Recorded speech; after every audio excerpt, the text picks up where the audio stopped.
Sinubukan kong gawin ang recipe ng spaghetti ni Ma'am Joy sa Crazy Oven. Ay abay ga, grabe ang sarap pala nito. Kaya Ma'am Joy, salamat. Mayroon naman akong dagdag another version sa paggawa ng spaghetti. At ganito na kadami yung magagawa natin sa kalahating kilo ng pasta. Inuna ko ditong ginawa yung sauce. Gumamit lang ako dito ng premium margarine para panggisa sa ating bawang at sibuyas. Sunod kong ilagay yung nor pork cubes. At legit nga na masarap at mabango paglagyan natin ito ng red bell pepper. At igisa ko na dito yung ground pork. At hindi ko nga pala natimbang yung ating ground pork kung ilang gramo to. Basta yung bili ko nito ay 80 pesos. At maglagay ako dito ng isang lata ng holiday spaghetti sauce. At dalawang klase yung hotdog na nilagay ko dito. Yung chicken hotdog at yung classic. At dagdag sarap na din lagyan ng mushrooms. Yung ginamit ko dito na mushrooms ay yung maliit lang na pouch.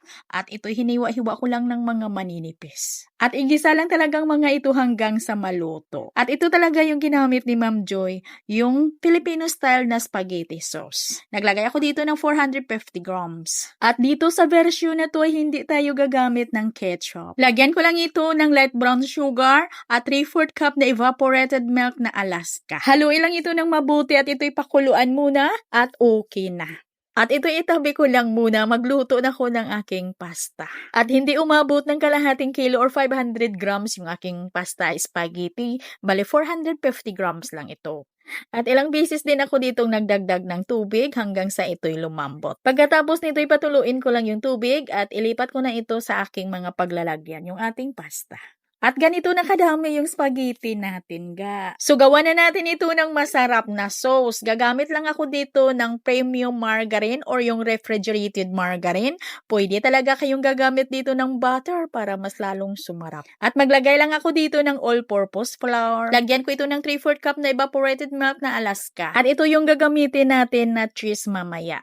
Haluin ko lamang ito hanggang sa ito'y lumapot. At maglagay lang ako dito ng mga 80 grams ng quick melt cheese. At nag-add pala ako dito mga ng mga 2 tablespoon na evaporated milk. Hindi lang naon yung ating camera. Kasi masyado lang malapot. Kung masyado lang talagang malapot ang gawa ninyo mga ay mag-add lang talaga kayo ng evaporated milk. Tunay nga na masarap ito mga na recipe. Although na medyo pricey yung mga ingredients natin, pero sulit naman.